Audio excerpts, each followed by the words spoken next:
up, everybody? Welcome back to another live stream from the 10-7 MMA channel, 10-7 MMA show. And welcome back, people. We have a very big announcement for people who've been following the channel for a while. We're going to talk about that in a second. We're just going to wait until a few more people jump onto the live show. But what an incredible weekend in terms of MMA fights. Now, truth be told, I myself had to work during the card. Unfortunately, I work on pretty much every day of the week. And so I had to work in the morning. I was unable to watch the fights live, but I did go back and watch the fights after the fact. And some of you guys may have seen the video I released about Izzy. He suffered a loss. Very disappointed about that. However, there is a silver lining to that. And we're going to talk about that today when we discuss that fight and that loss and what it means for the middleweight division, because there's still hope in the middleweight division, meaning I think there's a lot of exciting potential matchups and exciting potential outcome after that loss. Tehran says, what's up? Okay, what's up, Tehran? Now, Justin and I have an announcement to make. Well, not that big of an announcement, because you can probably see it. Pretty big announcement. Pretty big announcement, but like you guys probably know. If you can just see on the YouTube channel what it says. But guess what, ladies and gentlemen? Oh, Western says, so happy Izzy lost. Okay, we're going to talk about that. I get it. I get some people, you're fans of different people. But even if you dislike Izzy, which I want to hear why you dislike him so much, because I don't really understand that. But even if you dislike him, the division is better with him. Even MMA Guru will say, who's not an Izzy fan, he likes having Izzy at the top. He still wants to see him fight. I don't know. Western, fill us in. Why do you think that? But anyways, let's go back to the channel news. We have a huge announcement. Now, we are just past the 2-year mark when Justin and I initially launched this channel. We launched it with the help of Jesse on Fire. Shout out Jesse on Fire. Entered a competition or some I can't remember. It was some like fan thing where you can enter, and if you get this thing, Jesse would help you start a YouTube channel. So he helped me start a YouTube channel. I reached out to Justin. I thought it would be a really good match and a mix for us to do something like this together, start a show together, him with the expertise, me with the kind of fan side, and we started the channel. It's been 2 years, and it was slow going at first. We were inconsistent. We did like one weekly show. And that's how it goes, right? I've built a YouTube channel before, so I didn't put too much pressure on us. I said, we'll figure it out as we go. Let's just have fun and kind of find our flow and rhythm. And that has happened within the last year, I'd say, but especially within the last 6 months. Now, Justin and I not only have found our flow, but we're like, it's all about enjoyment with this stuff, because if you don't enjoy it, you get nothing. We didn't make anything for 2 years, and still who knows how long the money will be very slim, right? But if you don't enjoy the process of making content, creating videos, doing shows, you're done. It's never going to work. And so we slowly kind of, I think, found our groove and fell in love with the process, and then got consistent because we wanted to be consistent, not because somebody was telling us to be consistent or whatnot. And slowly I think we started making more content, and look, today it's a very big milestone. We have reached 1,000 subscribers, and while that may seem like small potatoes to a lot of people, the reason why it's a major milestone is because now we can actually officially monetize the channel via AdSense, which is a big victory. And also, I feel as though people are starting to now resonate with our content. I think we're on the right path. And by the way, we've been very conscientious throughout the process to try and get better each and every show, try and get better each and every week in terms of the consistency, in terms of the thumbnails, in terms of the quality of everything, and just try and provide more people with better value entertainment, better value insights. And we're going to continue to do so. This is just the beginning. So anyways, I wanted to make that announcement, number one. And number two, I wanted to say thank you to everybody. I want to say thank you to Western. I want to say thank you to Tehran, because you've been here and been consistent in following us before anybody was really, I mean, it's still, we're very small, right? This is not like a victory lap of, hey, we reached 1 million subs. But I just want to point it out that MGAL4 Productions has been contributing a lot in the streams, and we really appreciate Celine. I don't know if she's on yet, but Celine has been here from the beginning in the time zone in France, joining us. The one who vapes. Okay, so the one who vapes is awesome, because you're a big support. Thank you for jumping on a stream. I haven't seen you before, but I know him from MMA Joey's live streams. He's such an awesome guy. He always contributes to Joey's streams, is a big supporter of MMA Joey. And as you know, like I'm a big fan of MMA Joey. I'm a big fan of high quality MMA YouTubers who care about the sport, who spend their time really researching and trying to understand, trying to provide actual legitimate good content and insight. So anyways, I just want to say to everybody, Thank you so much. And the one who vapes says, congratulations. Yeah. And thank you guys, because obviously this would never happen without people wanting to tune in and listen to us. So thank you, Justin. Let me pass it over to you. I'm sure you've got stuff. If I don't want to steal all the thank yous or this, but yeah, go for it. Yeah, man. Seriously, it's been an incredible journey these last 2 years. Hats off to Huzefa, man. He was the yin to my yang, man. Like the things that I lack in, he always like the consistency, the video quality. I mean, dude, you guys watch his videos. I feel like I'll be honest. I talk to Huzefa about this a lot. I feel like an idiot when I watch his videos and then I try to make a video because he's just so good at it, guys. He's a world class content creator. And although I do feel my videos are getting better, I think it's gonna be a long time before I catch him. So man, without him, this couldn't be possible. The consistency of how he runs things and dude, it's just really awesome. And then everyone that's follow me is on Instagram that reaches out. Celine reaches out to me. Tehran, you guys reach out to me. I really appreciate that. Staying in touch because I don't like to use the word family obviously because we've never met before, but we have an incredible community. And I think the word family's thrown around a little bit too much. But community, man, right now, and like Tehran, we're talking about you coming out to Vegas. All the followers, man, you guys are big fans. Come out to Vegas, come to Extreme Couture. You guys have helped us, and that kind of be my way of paying you guys back. I can give you guys a gym tour, introduce you to guys, some bigger names. Again, reaching out to me on Instagram has just been incredible. The support we get is incredible. Like I said, Celine and I talk almost every single day. Always respond to my stories, always respond to my stuff. And as you guys know, I'm a man that wears a lot of hats. Not just being a professional fighter. Huzefa wears a lot of hats. Has an incredible math channel that has 120,000 subscribers or over 100,000 subscribers. He's a world class tutor. Well, I'm on the other hand, like I am a coach. I coach MMA. I'm a fitness trainer. I'm a professional fighter. I coach high school wrestling. I do commentary for Fusion Fight League. I do commentary for Division I wrestling. Like, so both of us have we wear a lot of hats, and come here and give you guys 30 minutes to an hour of time it's been a blast, and we love it, and all the support and all the great people we've met in the last 2 years. It's been incredible. Now, I have another announcement. This is insane, Justin. While you were talking, look what we got. The one who vapes. He just sent us $50. Oh, thank you, man. Thank you so much. What dude. a legend. Yeah, thank you so much, bro. We really appreciate it. That is thank amazing. That's too kind, and we really appreciate it. And it's funny. I just want to say, too, as Justin says, hey, he looks at my videos and he feels like, man, or whatever. He feels like mine are better. I feel like Huzefa's going to fire me one of these days. You go, hey, man, my videos are just way too good, way better than yours. I need somebody better. But it's funny. We all have our insecurities because, like, I've talked to Justin about this. When we commentate, he's got the technical expertise that I could never, even if I spent 10 years studying the sport in depth, I could never gain that technical expertise. So I feel like that was from the beginning what we identified as our general strengths and weaknesses sort of fit together to make a nice blend. Now, that being said, as I mentioned, we've been trying to get better and provide higher value content. We just had a video about Anthony Smith and Michael Bisping that went over 35,000 views in the last week, which was crazy given how small our subscriber base is. But we want to keep doing better and keep improving. So if you guys have any suggestions, especially you guys that are on here right now, that's our like core community. If there's things that you want to see, like me and Justin are talking about already, him providing a detail. I think he's working on it for this week to provide like a detailed breakdown of Sean Strickland versus DDP. And I think that would resonate with a lot of people because you have somebody in Extreme Couture who's a professional fighter, professional trainer, really dialed in. So that's in my mind. But maybe I'm wrong. If there's something else you want to see from Justin or from me or whatever, please let us know because we're listening to everything. If you noticed on the Michael Bisping video, I think we've gotten like 600 comments. I've responded to every single one. I've read every single comment and I've responded to every single one. So I'm listening. Let me know, and we would really appreciate it because that helps us. And by the way, okay, let's share some of these comments real quick.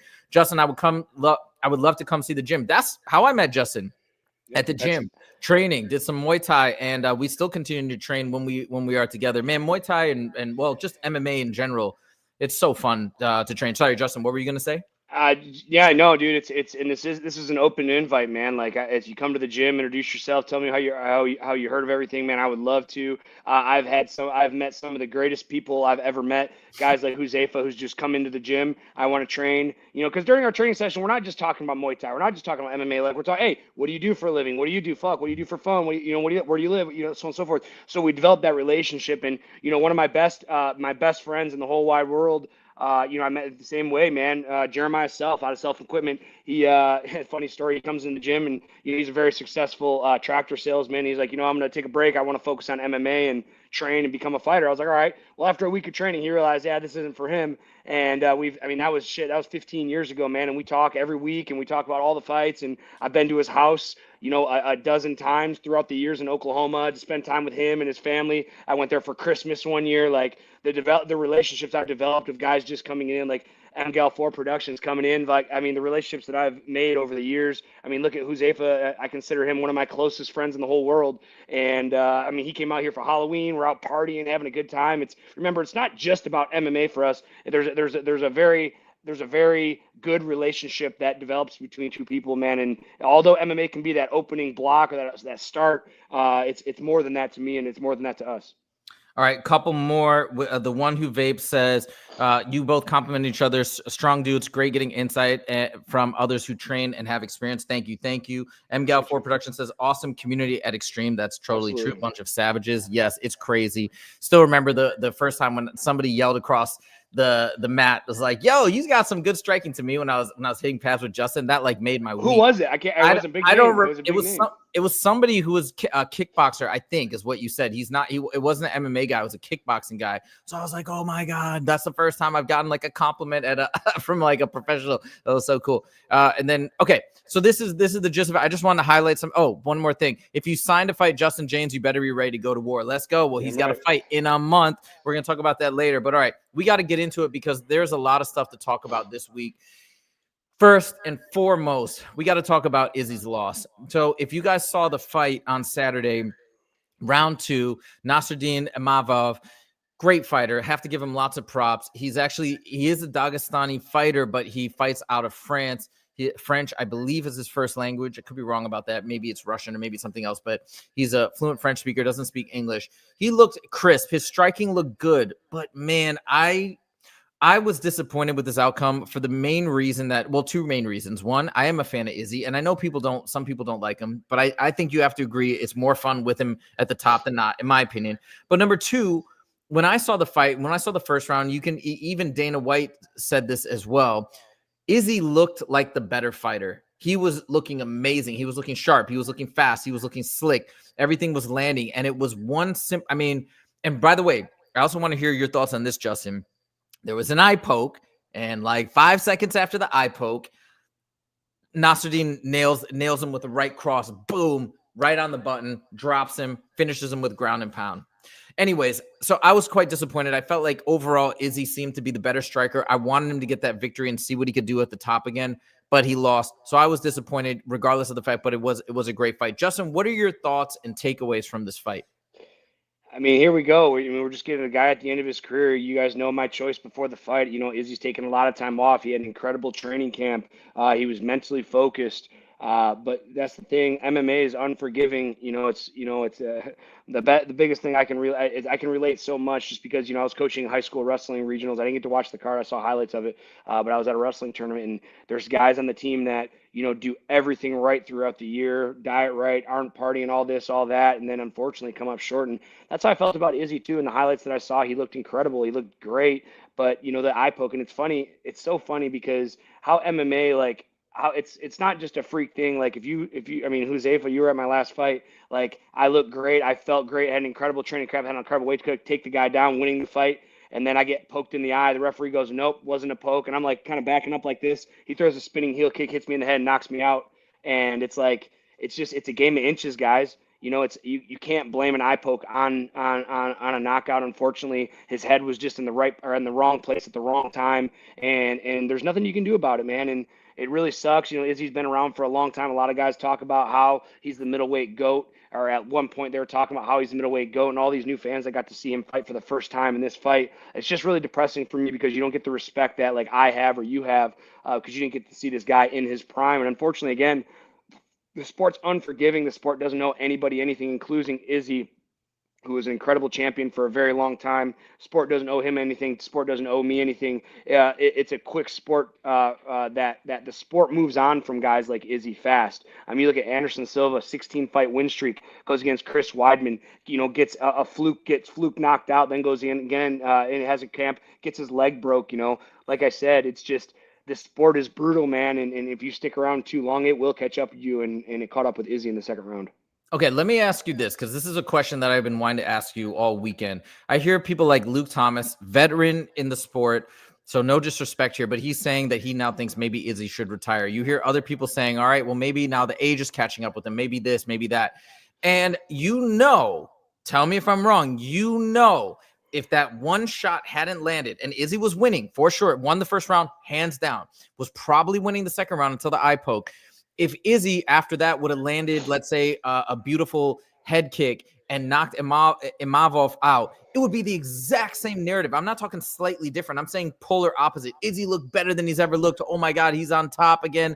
He's going to fight the winner of Shemaya versus whoever, and who knows, he's going to be in title contention once again. He's amazing. He's a so like this polarity is what I feel like is just crazy to me, that literally in a split, it wasn't like he got destroyed by Nasruddin. He was winning, and it was a split-second shot after an eye poke, I have to say that, and then he got knocked out and finished. What is your take on this whole thing in MMA where it's like a split-second thing happens and now this guy's done? I mean, give me your thoughts, because it's driving me crazy, or maybe I'm wrong.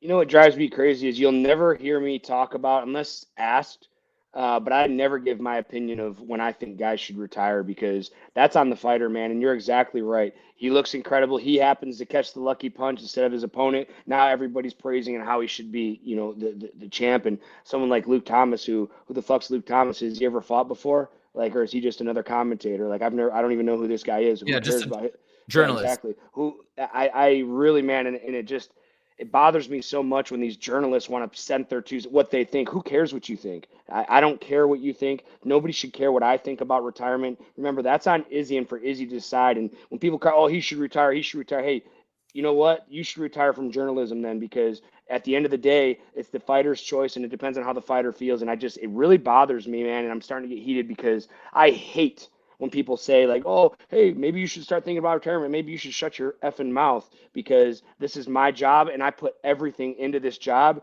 And if who your opinion means absolutely nothing, thinks that I should retire, you know what? You should retire too, because you don't know what the hell you're talking about, and you don't know all you see is Izzy on camera, man. You don't know the trials and tribulations this guy's mentally went through to get to where he's at. And for some idiot like Luke Thomas, who sits behind a computer and watches things on TV, who doesn't bleed sweat and cry about training or about outcomes or about this guy's making a 100% invalid. It doesn't matter what he thinks. It all matters to me is what Izzy thinks. And that's why I don't like to give my opinion on when I think people should retire. Look at Tony Ferguson. He's lost about 25 fights in a row. Like, hey, if Tony Ferguson wants to continue to fight, I support him. And if he doesn't, I support him. And that's how these journalists need to start changing their mindset, because to give their opinion means absolutely nothing. Even if they train, and no offense to you, Jose, if you train in kickboxing weekly, I have no monthly, idea.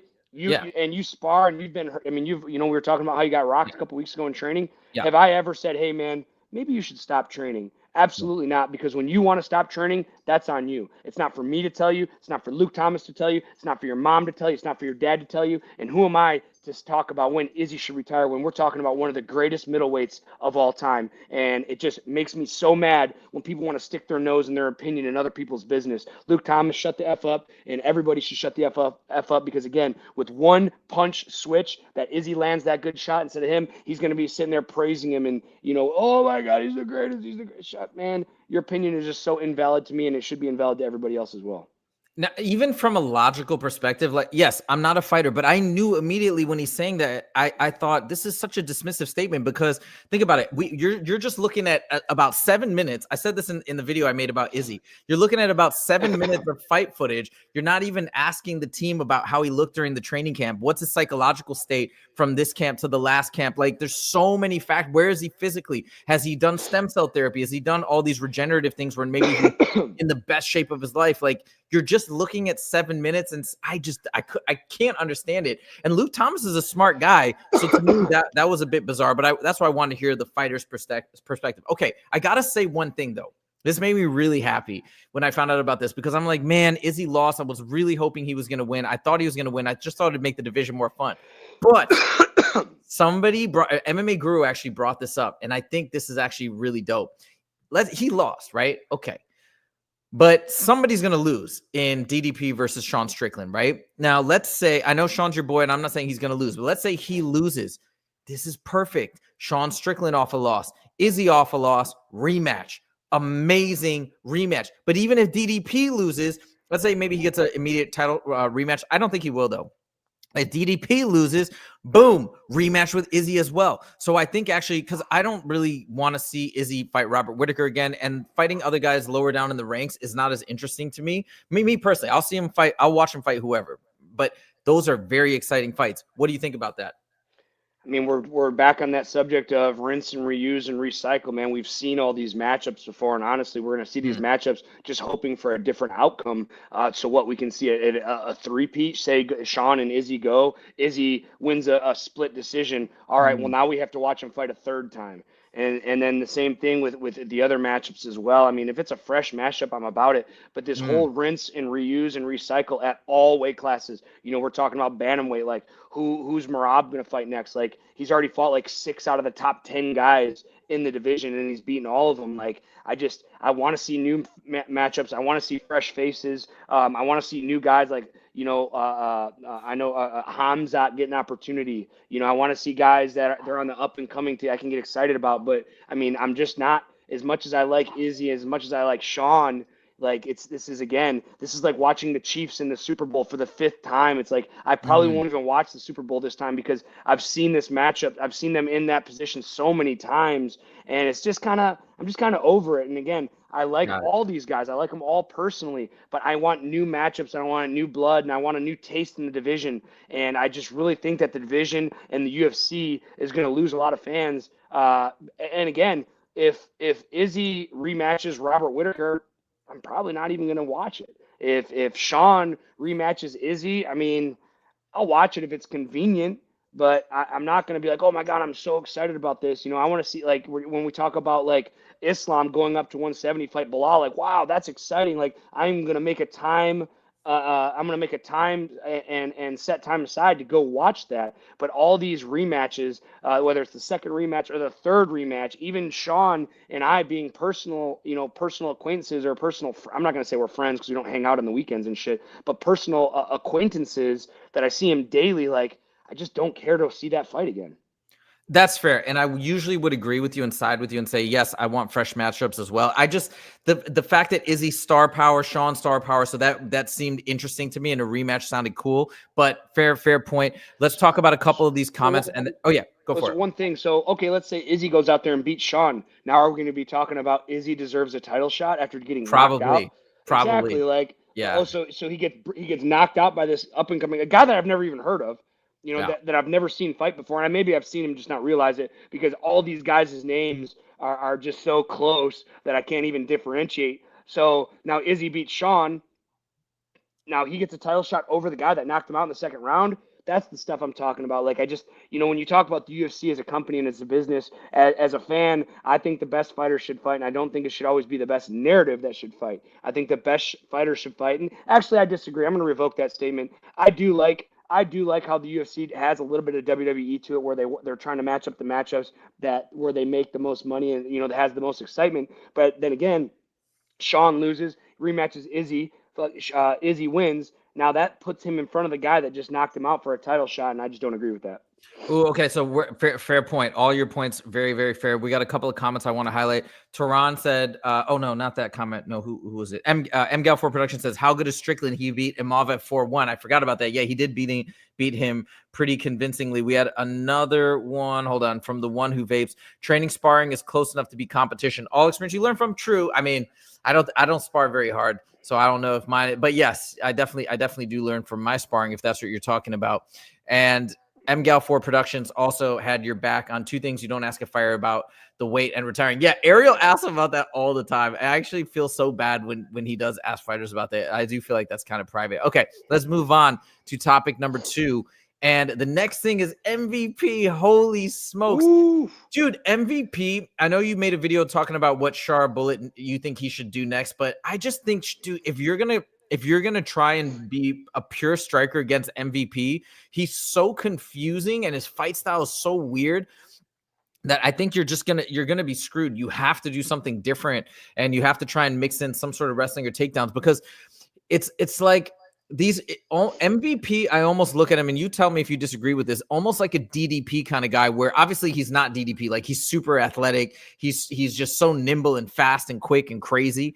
But so it's definitely different in that respect. But it's so unique and different that you could see the confusion on Shara's face, that he, as amazing as a striker as he is, he just didn't know what to do.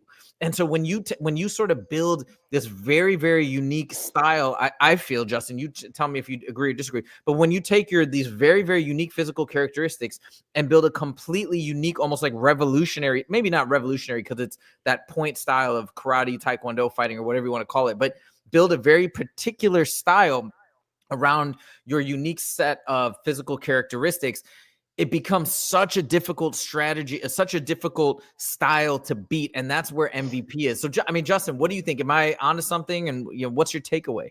No, you're absolutely right, man. And I was looking at the UFC narrative going into this fight. MVP is old. I think he's 38. Yeah. He's coming into this competition 1-1.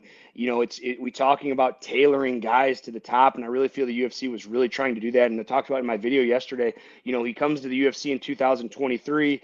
He's 11-0. The UFC gives him Bruno Silva, who has a record of 4 wins and 6 losses in the UFC. Then his next opponent, I'm not even going to try to pronounce these guys' names because Bruno Silva I've heard of before and I've seen him fight. But the next 3 guys he fought, I've never even heard of, and I can't even pronounce their name. I just had my notes here a second ago, but his second opponent was 0-2. His third opponent was 7-7. His last opponent before MVP was 3-3. Then he gets MVP at 1-1. I think the UFC was really again. There's no script. I don't think they're saying they don't dictate wins and losses, and regardless of what fans say, it's like, oh my God, the judges robbed. That has nothing to do with the UFC. That's the commission. The commission and the UFC are 2 separate entities, and that needs to be known. The UFC has no control in the judging, has no control in the reffing. All right, so that we need to that known. But I do feel that they set guys up for success. And given Sahara Bullet's story of being blind, being from a kickboxer from Dagestan, which obviously most of us know, you come from Dagestan, your primary is going to be wrestling. And from my understanding that he was trying to train over with Habib in Islam, but they wanted him to cut his hair, and he wouldn't cut his hair, so they won't let him train at their gym. What? Yes. This true? This is true. This is true. Look it up. Look it up right now while I'm talking, because I'm going to rant for about 30 seconds to a minute. Yeah, but yes, look, he talks about it, that he goes, I'm not changing my appearance. Like they need to take me for me, or it was something along those lines. But something that I overlooked, and that's something that I think a lot of people overlooked, although Sahara Bullet was set up for success, you still have to show up. And something that Bullet has struggled with in the past that I didn't really think about is rangy strikers. When I say struggle with, I don't mean lost against, but has been cracked from guys that are longer than him. Then now look at MVP. He has a very awkward style, very traditional karate style. The UFC wasn't worried about MVP shooting takedowns. The UFC wasn't worried about submissions. They thought this was going to be a striker's delight, and they were hoping that MVP's on his backside of his career, and this young up and coming 30 guy that on a 4-fight win streak in the UFC will go in there and beat him. And now he has a credible win, and now we can start talking about how we can get him into the US. But unfortunately, having that range disadvantage, and how MVP is so in and out, like he has his hands down dancing, he'll jump in, bang, bang, and then he's out, and that's how he caught Bullet in the fight.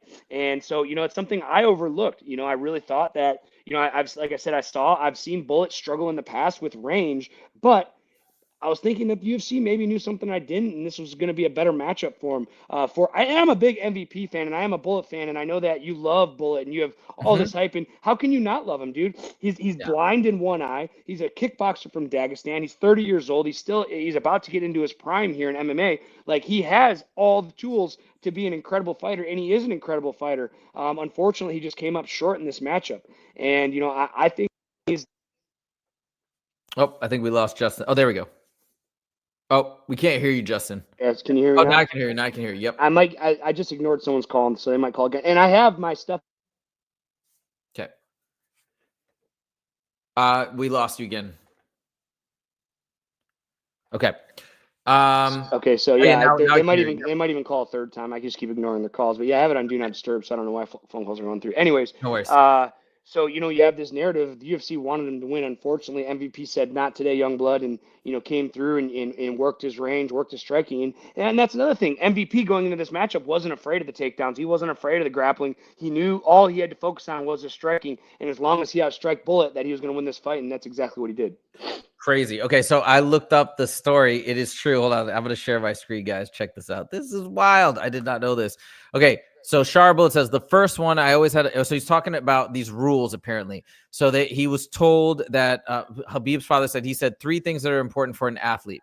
This is a hairstyle. The second, so apparently hairstyle is important. The second is not to walk at night because there's no chance at night. And third is Not discipline to to walk come at to. night. What does he say? Yeah, I guess not to walk by yourself at night, maybe. And third, I'm not really understanding that. And then third is discipline to come to training on time. The first one, I always had a long haircut. And in my childhood, youth, school time, I heard about the gym. The problem was that to sign up, you had to have the haircut. There was one time I went there and when Habib was young and he actually wasn't training that day. So I trained. I left. And the problem was that Abdulmanap said, you need a short, bald hairstyle. Then I didn't understand the meaning of it. It seems that it may not interfere in principle. Yes. Well, if you take it from the outside, why do you grow it? You what? Okay, this is a very weird article. Okay, well, anyways, I think it's legit. This article is kind of bizarre, but hey, let's see the resource. It came out. Yeah, it just came out a couple days ago. So apparently, I guess that's true. I have to vet that source a little bit more. This story sounds a little strange, but it seems like a legit source. I mean, but you look at Yeah, all, not to stop you, but you look at yeah, all the fighters that are fighting out of Dagestan or Habib. They all look exactly the same. So I yeah. mean, Could be. I don't think it's a fallacy. I think like this is a real thing, and I know how strict they are over there at that gym. I've heard stories, and and that's the one thing I don't like about the Russian fighters is they don't have any originality. They all look exactly the same. They all have the same beard where they have it down here, then shave the mustache. They're all very short haired. They look alike. All their names are within 3 letters of the same. And that's why I don't get excited about Russian fighters. And I like Islam Makhachev. He's a little original, but again, everybody else, Habib, Islam, Umar, like they all have a similar style. They all have a similar name. They all look the same, and again, and they're all incredible world-class fighters. They're some of the best fighters in the world, and if not the best fighters in the world. But it's hard for me to support because I like originality. I like original stories. I like original storyline. I like Sarah Bullet, even though he lost here. Man, he's original. He's blind in one eye. He has long, red hair. He dresses up like a pirate, wears an eye patch and shit. Like that's awesome. I love that because again, he's original. When I look at all these Dagestani fighters, they all look exactly the same. They all fight the same, and it's just very boring to me.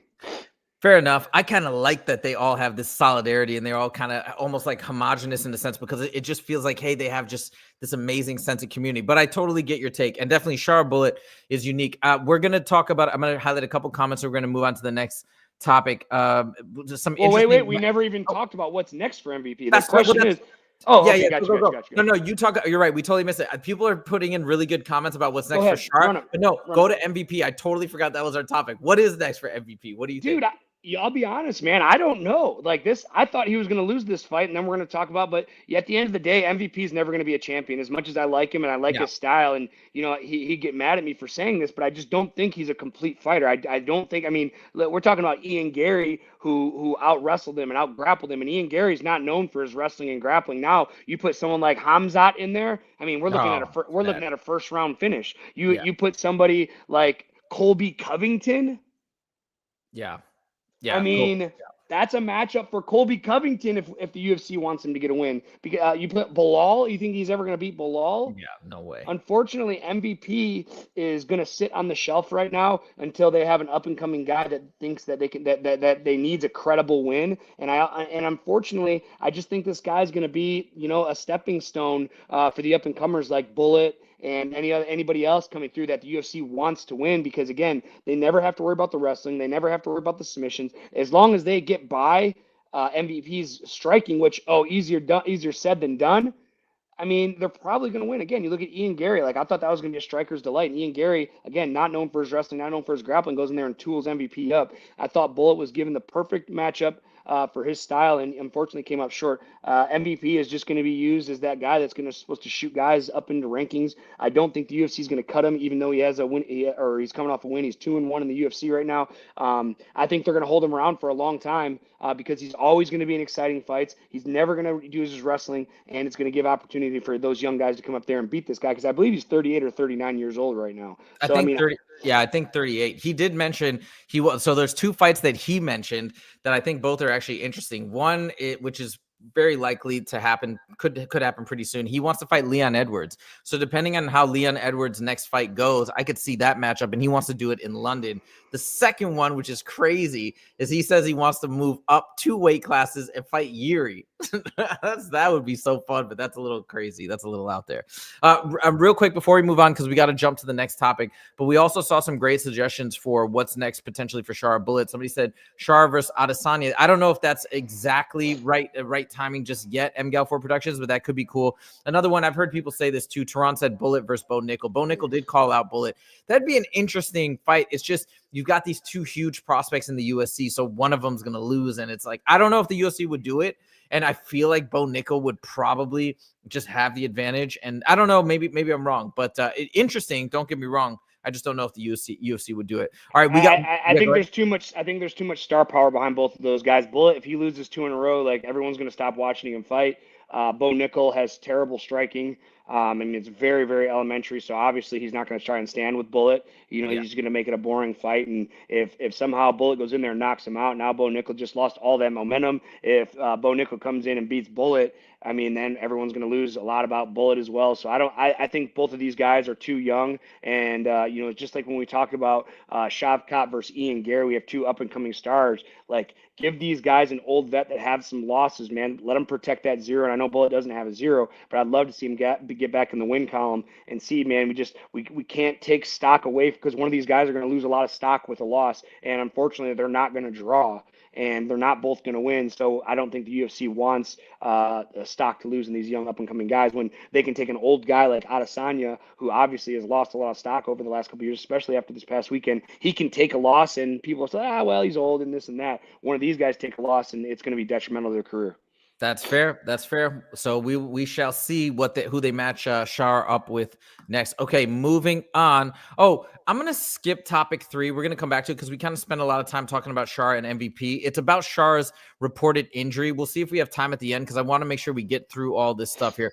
Next thing, Strickland versus DDP happening this Saturday. I cannot wait. And I think this card is not as bad as people are saying when I look at it and under a little bit of closer inspection. We can talk about that later as well. But Strickland versus DDP, I know, Justin, we're going to come out with a little bit more of a detailed analysis at some point this week.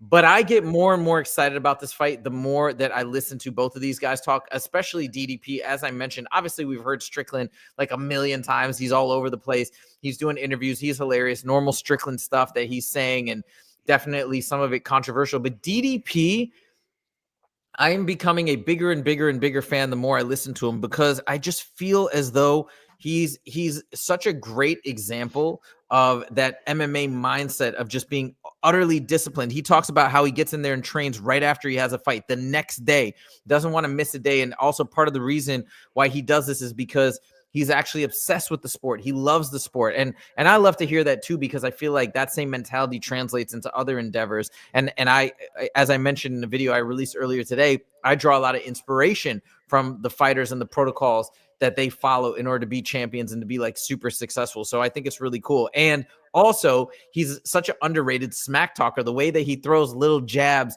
at his opponents, like lately he's been kind of critiquing Sean Strickland about his fighting style. And, I don't know if I agree with it. I feel like everybody's got to have their fighting style. But he says, hey, Sean always says to the death. But then the way he fights is not just this like brawler mentality, which I give credit to Sean for. He's very strategic. He does fight behind his jab, which a lot of people used to say was the best jab in mixed martial arts. So now he's kind of going, but he's going after him and he's making it interesting. So anyways, I can't wait for this fight. But Justin, can we get a little preview, a little insight of your thoughts in terms of how these two match up stylistically? Dude, I mean, Sean is very straightforward about his style. How he fights is how he fights. He doesn't change style to style. And DDP in the same aspect is very similar, but in his way, it's just, I mean, both of these guys, and I stand corrected from last week. It's like I mentioned last week that DDP has no finishes, and he has like two fights that have went to decision. I was so, but again, and geez, excuse me for that, but that's just how lackluster I feel his fighting style is. He just doesn't have that one shot knockout power. But then again, he has all these finishes, and you have look like Sean Strickland, who's going to again, like you mentioned, stand behind his jab and walk people down. And for DDP to say that he has this brawler mentality, he really does. But again, nobody meets him in the middle, and I don't feel like people try to engage with him. They'll get in and strike, and then they try to get out when Sean is constantly pushing the pace. So I do feel Sean does have some credibility when he talks about fighting to the death and this and that, because I do believe if they took 5 feet off the ring on both sides and had it more condensed and gave Sean's opponents a less way to run around, I do think it'd be more action packed. Unfortunately, just with his pressure and the way he walks forward, it's guys back up a lot. When you look at, Right. and I'm not saying it's for 25 minutes, but for the majority, I thought the fight was razor close this first time. And when you talk about guys like Sean Strickland, who are so tough and tough to beat once, I have to give him the edge in this fight, because to beat Sean Strickland once is tough, but to beat him twice, especially by decision, because I just don't see where DDP can finish him.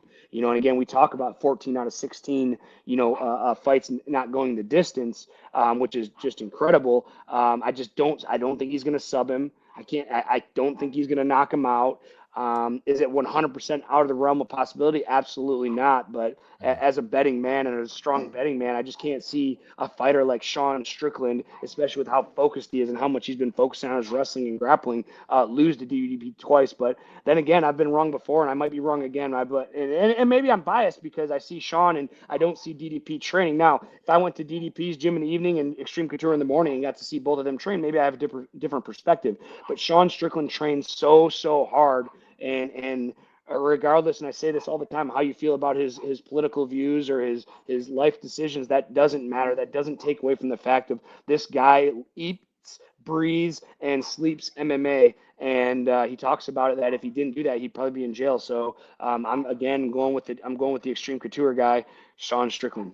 This fight is so interesting. It's such a pick'em, and I just can't wait. And I love the fact that you have a connection to Sean. It's very interesting. All right, I'm so sorry, guys. We have to wrap in about 2 minutes, just based on my schedule today. Justin, I'm so sorry about that. So I want to start to wrap up the show. I have to highlight a couple things. First of all, Beryl Hornhob, I believe you might be new to the show. I don't recognize your name. Thank you so much for tuning in. He says Sean won the last fight. I hope he works DDT again for his belt. A lot of people do feel that Sean won the last fight. I do want to say, though, look, yeah, like maybe the judges got it wrong, but at the end of the day, that's the sport. That's the agreement. You agree to abide by what the judges decide. So I get that people feel as though maybe the judges got it wrong, but that's the game. I mean, I hate to say it, that's the game. So we just have to live with it as is. But was Sean the better fighter that night? I can get behind people saying that. I also got to say, dude, the one who vapes, man, dude, you're too much. We can't thank you enough. He gave us another $50. So, wow. Thank you. Thank you so much. I hope that means you're enjoying the show and you appreciate the content we're putting out there. But that is, we can't thank you enough, man.